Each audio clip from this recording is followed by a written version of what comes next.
Iran और Israel के बीच आखिरकार युद्ध विराम हो गया। दोनों देशों ने भारी तबाही के बाद सीजफायर का ऐलान किया है, लेकिन इस पूरे संघर्ष के दौरान सबसे बड़ा झटका ईरान को लगा और वो झटका ईरान को उसके करीबी दोस्तों ने ही दिया। जब ईरान के सर्वोच्च नेता अयातुल्ला अली खामेनेई की जान पर बन गई थी, तब जिन देशों और संगठनों पर उसको सबसे ज़्यादा भरोसा था, उन्होंने या तो चुप्पी साध ली या फिर उनको पीठ दिखा दी। ईरान इस जंग में इजराइल से जीता या हारा, यह तो उसी को पता, क्योंकि उसका भरोसा जिन देशों पर था, हकीकत में वे देश उसके साथ ही नहीं खड़े थे।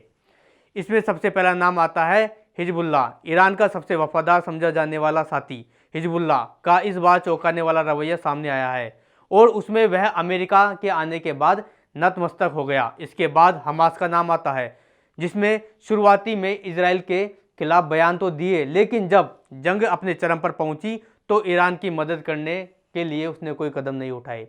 इसी के बाद नाम आता है सीरिया का, जो ईरान का परंपरागत सहयोगी माना जाता है, लेकिन इस बार वह भी फेल हो गया और इजराइल ने ईरानी ठिकानों पर हमला करने के लिए सीरियाई हवाई क्षेत्रों का इस्तेमाल किया। अब हैरानी की बात यह है कि सीरिया की नई सरकार ने इस पर कोई कार्रवाई नहीं की। इसी कड़ी में अगला नाम आता है पाकिस्तान का, जो जंग में भले ही इजरायली हमलों की निंदा करता दिख रहा, लेकिन ईरान ने अमेरिकी उल अदीद एयरबेस पर जवाबी हमला किया तो पाकिस्तान ने ईरान के पक्ष में खड़े होने के बजाय कतर के समर्थन में बयान दिया और ईरान के किनारा कर दिया। फिर नाम आता है तुर्की का, जो हमेशा मध्यस्थता करने की कोशिश करता रहा, लेकिन इस बार उसने चुपचाप अमेरिका और इजराइल के पक्ष में नरम रुख अपनाया। साथ ही ईरान ने इस बार कोई कड़ा कदम नहीं अपनाया। इसी कड़ी में अंतिम नाम आता है अफगानिस्तान का।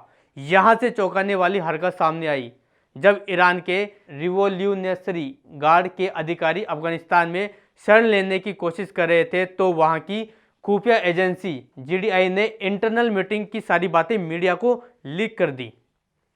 अब ईरान और इजराइल के बीच युद्ध विराम हो गया, लेकिन ईरान को अपने साथी देशों और संगठनों पर जो भरोसा था वह धरा रह गया और वे देश उसके साथ खड़े ही नहीं रहे।